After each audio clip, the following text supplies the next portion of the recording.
أعوذ بالله من الشيطان الرجيم. بسم الله الرحمن الرحيم. يسألونك عن الأنفال قل الأنفال لله والرسول فاتقوا الله وأصلحوا ذات بينكم وأطيعوا الله ورسوله إن كنتم مؤمنين.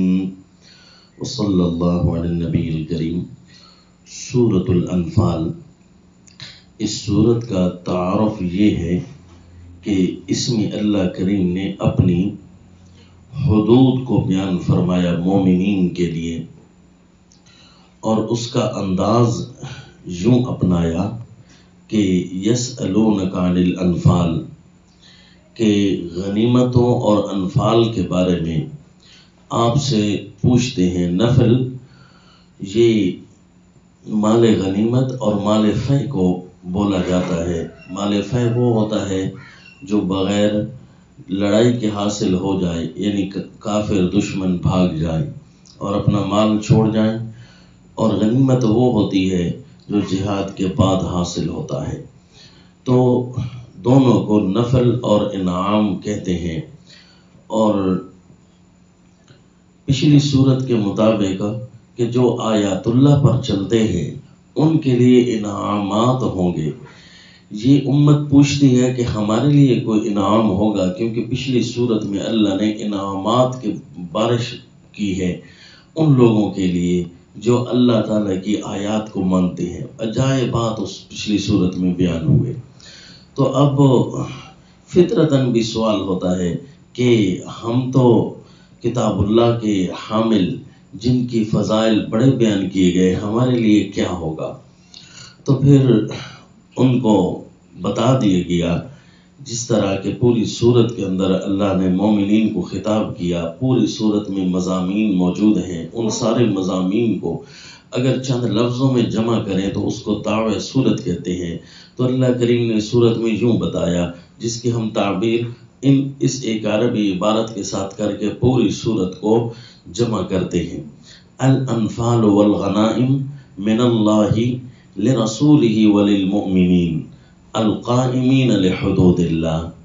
الانفال والغنائم من اللہ لرسولہ وللمؤمنین القائمین لحدود اللہ. کہ انفال ہوں، غنائم ہوں، انعامات ہوں، کچھ بھی ہوں، یہ اللہ کی طرف سے ہی آئیں گی اور ضرور آئیں گی. لیکن آئیں گی کس لیے؟ اپنے رسول کے لیے اور ایسے مؤمنین کے لیے القائمین لحدود اللہ، جو اللہ کی حدوں کو قائم رکھتے ہیں. اللہ نے جتنی بھی حدود بیان کی ہیں ان کو قائم رکھنے والے کوئی بھی ہیں تو ان پر انعامات اسی دنیا میں بھی اللہ کریم بھیجیں گے، اور ان کی دنیا کی گزران بھی بڑی عمدہ ہوگی. آخرت تو ہے ہی صحیح. مثلا اگر کوئی جہاد کرتا ہے تو یہ سب سے بڑا خوبصورت اور پاکیزہ ذریعہ آمد کا بن جاتا ہے، کیونکہ بندہ راتوں رات بھی امیر بن جاتا ہے.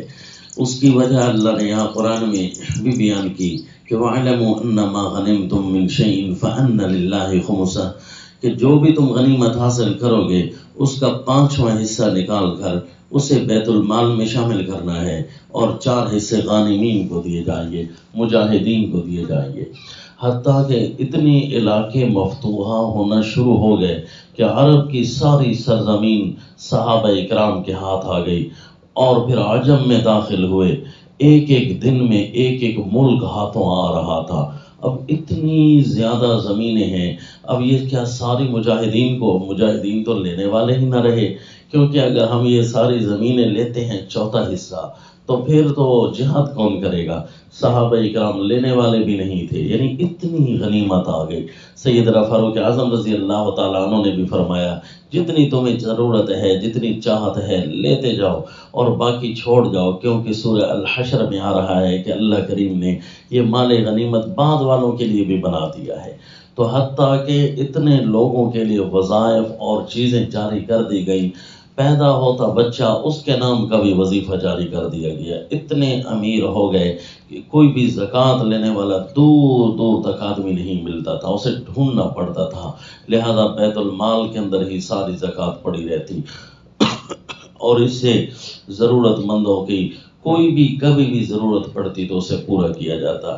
یہ اللہ کریم نے فرمایا اتنے تمہیں انعامات ملیں گے. اسی لیے تو رسول اللہ صلی اللہ علیہ وسلم نے فرمایا میرے صحابہ مجھے تم سے شرک کا خطرہ تو نہیں ہے، تم اتنے اللہ تعالیٰ کی توحید کے سب سے بڑے علم بردار ہو کہ تم نے نافذ کر دیا ہے اللہ کی تحکیم کو اور اللہ کی حاکمیت کو. لیکن مجھے یہ خطرہ ہے کہ دنیا جو اتنی زیادہ تمہارے پاس آ جائے کہیں اس میں ملوث نہ ہو جانا. یہ اللہ کے نبی کے سمجھانے کا انداز تھا، ورنہ جو شاگردان نبوت تیار ہوئے تھے وہ تو دنیا کی طرف ایک آنکھ اٹھا کر بھی دیکھنے والے نہیں تھے. یہی اس کی صورت تھی کہ اتنی زیادہ زمینیں، اتنی زیادہ چیزیں ان کے پاس آ رہی ہیں. 14 حصہ، 4 حصے ان کو ہی ملتے، 5واں حصہ بیت المال میں شامل کیا جاتا. لیکن صحابہ اکرام تھے کہ ان کی طرف لینے والے بھی نہیں تھے. وہ ساری کی ساری زمینیں ان کے نام پڑی رہتی یا ان کے حصے میں یا بیت المال میں، اور وہ جہاد میں ذرا بھی فرق نہ آیا، جہاد میں ہی چلتے رہے. تو اس لیے فرمایا یہ اللہ تمہیں دے گا. الانفال والغنائم من اللہ لرسولہ وللمؤمنین القائمین لحدود اللہ. اس سے ثابت ہوا ذرا بھی اللہ کی حدیں توڑی جائیں تو اللہ انعامات کو بند کر دیتے ہیں، اور جب بھی اللہ کی حدوں کو پورا کیا جائے اللہ تعالیٰ انعامات کی بارش کر دیتے ہیں. ذیلی زندگی پر، ذاتی زندگی پر، اجتماعی زندگی پر، جہاں جہاں بھی اللہ کی حدود قائم ہوں گی وہاں وہاں اللہ کریم انعامات کی بارش کر دیں گے. حتیٰ کہ غزوہ بدر کے واقعہ یہاں بیان کیا کہ انعامات اتنے زیادہ کہ تمہیں رات بھر کی نیند ستا رہی تھی. مجاہدین جہاد کیسے کریں گے جب ان کو نیند ہی ستا رہی ہو؟ تم بیٹھے تھے کہ اچانک اللہ نے ایک چھوٹی سی اونگ طاری کر دی، اور وہ اونگ ایسی ثابت ہوئی کہ جیسے کوئی گھنٹوں سویا ہو. یہ اللہ کا انعام تھا مجاہدین بدر پر کہ وہ ایک اونگ میں باقاعدہ ہوشیار ہو گئے. اس اونگ کا تذکرہ بھی اللہ نے قرآن میں کیا. اذ یغشیکم النعاس امنۃ منہ وینزل علیکم من السماء ماء. پانی پینے کی تکلیف ہو رہی تھی مجاہدین بدر کو تو اللہ نے بارش کا انتظام کر دیا، اور سیر ہو کر صحابہ اکرام نے پانی پیا اور پانی ان کے پاس جمع ہو گیا. کیونکہ بدر کا جو کنواں تھا اس پر تو کفار کا قبضہ ہو چکا تھا. یہاں مجاہدین کے لیے اللہ نے بارش کو بھیج دیا. یوں انعامات ہوں گے. اور اب اس صورت کا تعارف کیا ہوگا؟ 2 لفظوں میں.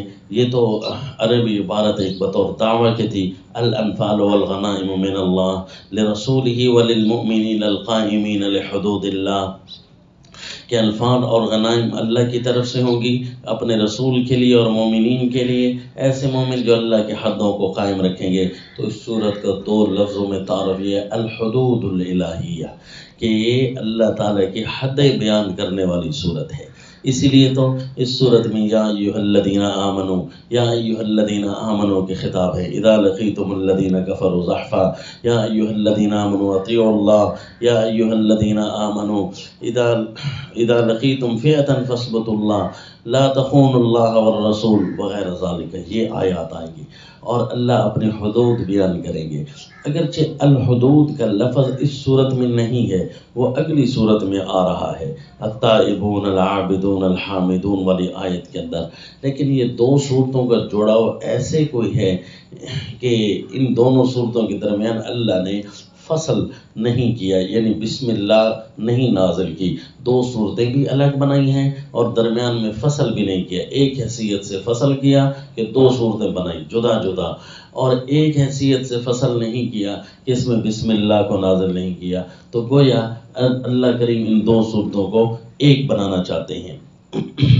تو اسی لیے الحدود کا لفظ اگلی صورت میں موجود ہے، تو اس لیے اس صورت کے اندر بھی چونکہ اس کا دخل ہے اور اللہ نے حدیں اس صورت میں بیان کی، لفظ اگلی صورت میں بیان کیا، تو اس لیے اس صورت کا جو تعارف ہے مختصر وہ 2 لفظوں میں یہ ہے الحدود الالہیہ، جس طرح پچھلی صورت کا تھا الآیات الالہیہ، اس سے پچھلی صورت الانعام کا تھا الحجج الالہیہ، اس سے پچھلی صورت المائدہ کا تھا العقود الالہیہ، اس سے پچھلی صورت النساء القوانین الالہیہ، اور آل عمران القضاء الالہیہ، البقرہ الاحکام الالہیہ، اور الفاتحہ الالوہیت الالہیہ، وما علینا الا البلاغ۔